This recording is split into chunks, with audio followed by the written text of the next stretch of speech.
I want to take a moment to shout out our dentists out there. They've somehow convinced millions of people to voluntarily sit in an uncomfortable chair while they scrape sharp metal objects against our teeth. So why is this shout out worthy? Because they've helped us to understand that this small discomfort now prevents massive pain later. So what if you could apply this exact same principle to your career, your fitness, and to your relationships? What if you could learn to embrace strategic discomfort today to avoid crisis tomorrow? That's exactly what I'm going to be teaching you in this video. How to essentially become the dentist of your own life through understanding and applying the pain comfort ratio, or PCR, to create productive discomfort that drives real growth. So first of all, a question. Have you ever wondered why you keep putting off that important change you know that you need to make? Well, the answer lies in a powerful psychological principle that's controlling your decisions right now. Our brains are wired to prioritize comfort and familiarity even when we logically know that we need to change. And so this creates a psychological resistance that keeps us stuck in the patterns that no longer serve us. In fact, research reveals a sobering reality about our relationship with change. About 77% of people abandon their New Year's resolutions within 1 week. And only 19% of people who make those New Year's resolutions maintain them after 2 years. This happens because our brains interpret change as a potential threat, which triggers our fight or flight response and creates immediate discomfort that we instinctively try to avoid. So consider somebody who has unhealthy eating patterns, right? The rational mind that they have understands the consequences. They know they're going to gain weight. They know they're going to get fat. They know that they have potential heart disease and everything at risk, but their emotional brain craves the comfort of that food. And so each time that they choose a pizza over a salad, their brain rewards them with a dopamine hit, strengthening the behavior. And so what I call this is the comfort trap. It's a reinforcement loop where your brain becomes addicted to the very patterns that you're trying to break.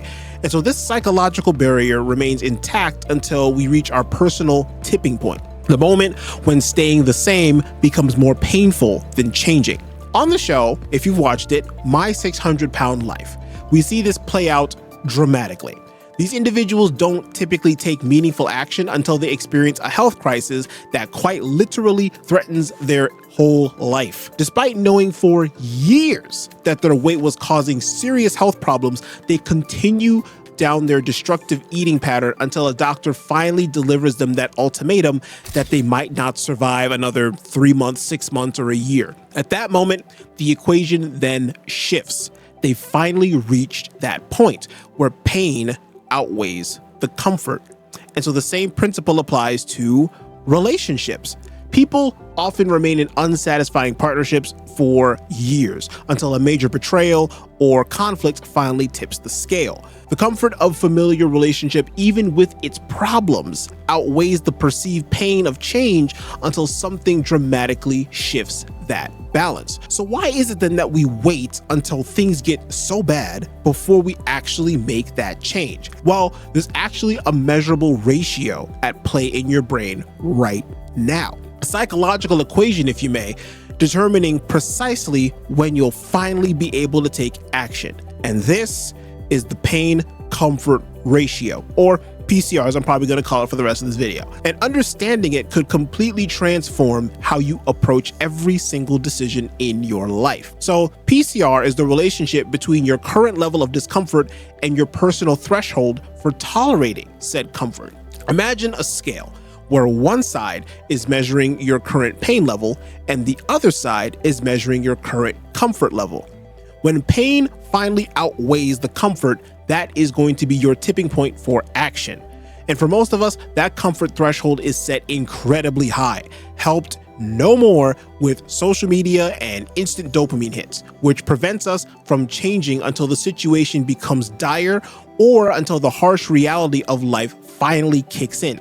Again, think health scare after eating a bad diet for so long. This explains the puzzling behaviors that we see everywhere if we choose to notice them. And so why do people postpone career development until they're suddenly employed, for example? Why do others ignore declining health until facing a serious medical issue, in another example? In each of these cases, the status quo remains that they are comfortable enough in their current situation compared to the perceived pain of change, meaning that the comfort has not exceeded the level of pain that they are experiencing until, unfortunately, a crisis forces their hand. However, it's not doom and gloom though. There is light on the horizon because PCR is not fixed.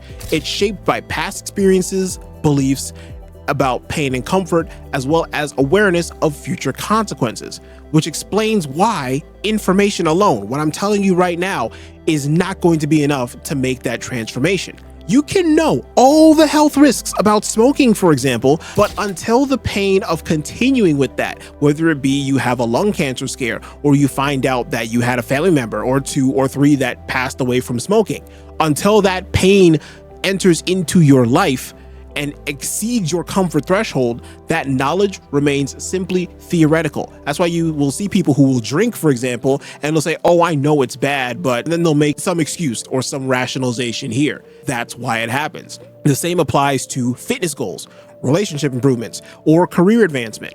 Knowledge without a properly calibrated PCR or pain comfort ratio simply does not translate into action. So, how do we translate it into action?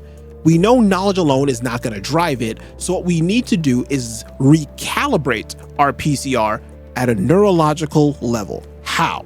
Your brain can be trained to recognize pain signals earlier, transforming your entire approach to personal development. So while most people wait for the situations to become unbearable, as you'll probably begin to notice as you look throughout life and you look throughout the people that you interact with, you can intentionally create productive discomfort that drives growth before crisis hits. However, a fair warning to anybody who's going to continue on with trying to modify their PCR. Your brain will, and I mean will, fight this every single step of the way. You need to expect it because your brain's purpose is to prioritize your immediate safety and well-being. This means that any kind of change that is too substantial will be met with a large amount of resistance and most likely no follow through.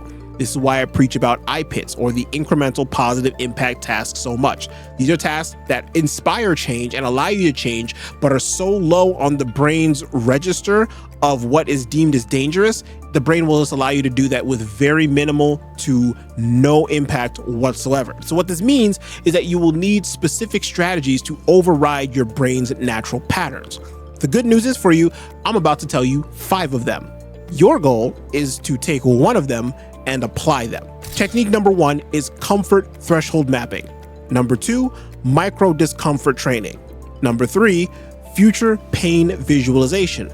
Number 4, personal early warning systems. And number 5, accountability structures.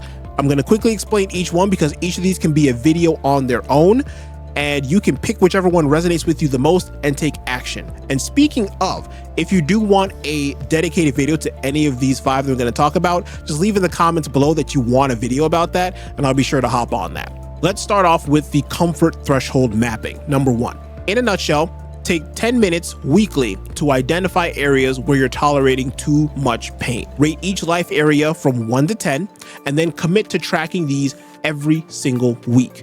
This creates an awareness of potential problems, like noticing a 6 out of 10 in work stress might be affecting your sleep quality. And so therefore you can do a pivot before it eventually becomes burnout. Number 2 is micro discomfort training. This builds your discomfort muscle through daily practice. You can do things like end your shower with 30 seconds of cold water, initiate that difficult conversation with a partner or with a friend, or my personal favorite, push through that moment in your workout when your mind says, let's just stop, I'm done, I don't want to do this anymore. That's when you just keep on going. These small challenges gradually lower your comfort threshold across all areas of your life. Number 3, for those who struggle with taking preventative action, I'd recommend future pain visualization. It's pretty powerful stuff.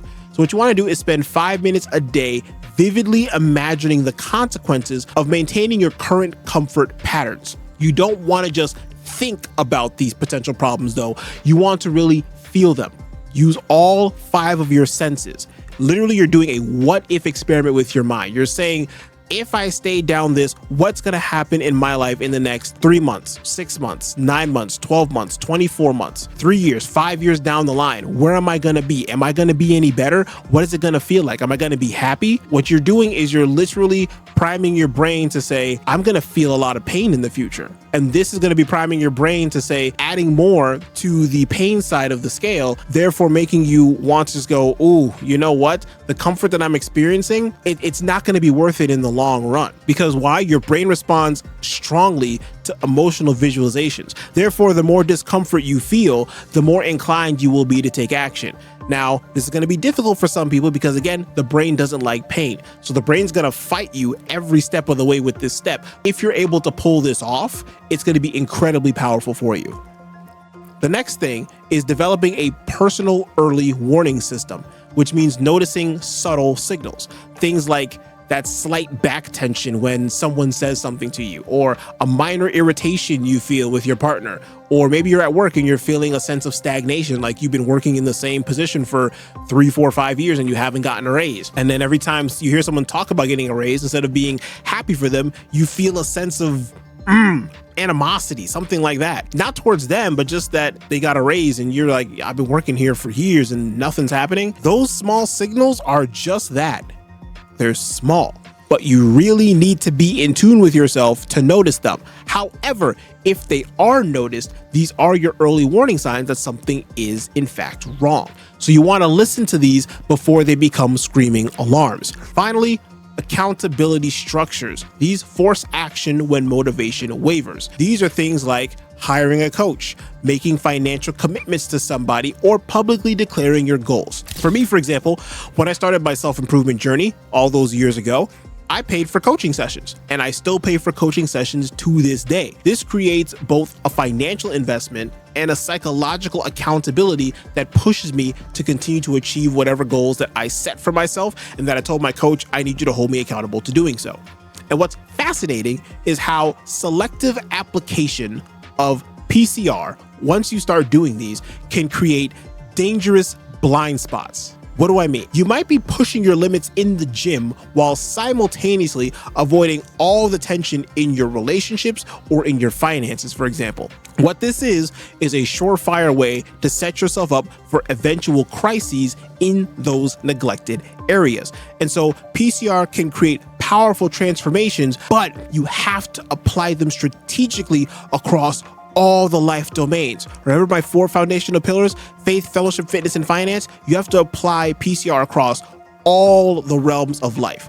So here's a couple examples to help me explain this point a little bit more. Let's say you're wanting to apply PCR in career development.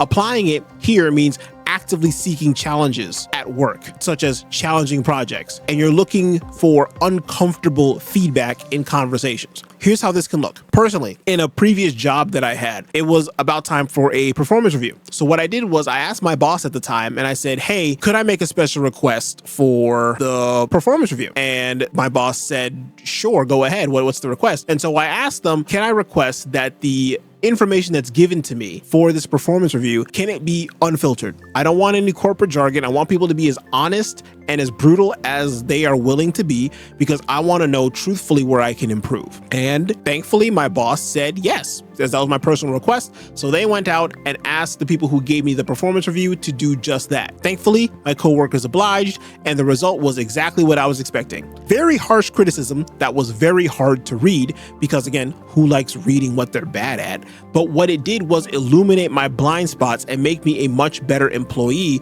therefore helping me to develop crucial skills and help me to continue to develop those skills in whatever other endeavors that I do. For health, if you're more of a health person, preventative discomfort can create massive benefits. Instead of waiting for complete exhaustion, which is a very high threshold warning sign, you can implement a daily energy tracking system to catch subtle fluctuations. When you notice a small decrease in energy, you can adjust your nutrition and recovery protocols to prevent that boom and bust cycle that eventually leads to burnout. So what I do, as you probably have seen with me waving my hands around in the camera, I wear a smartwatch and I wear a smart ring that helps me to track my sleep, my activity, my body temperature, and other vitals. So that way I'm always on top of how I feel for that day. So therefore, I'm able to adjust my schedule and my daily performance with real-time data so that I'm always performing the best that I can every single day. Last example that I have for you, relationships. They thrive similarly with this strategic discomfort.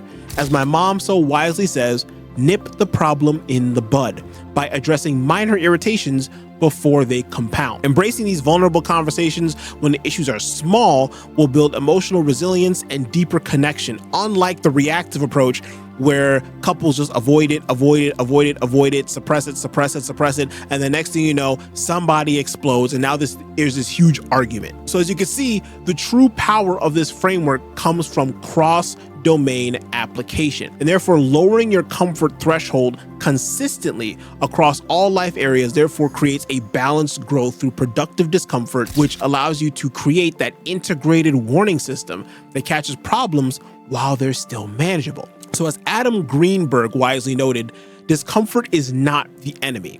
It's a necessary companion on the journey to growth. Your productive discomfort today is an investment in becoming stronger tomorrow. Think about this, another fact for you. 72% of employees globally cite purpose as crucial for job satisfaction, meaning we crave meaningful progress. By managing your PCR, you can control your growth trajectory rather than letting circumstances dictate it. So, what is it that you can do to start shifting the PCR in your favor? Identify one area where you've been avoiding necessary discomfort, perhaps a difficult conversation or a neglected health habit.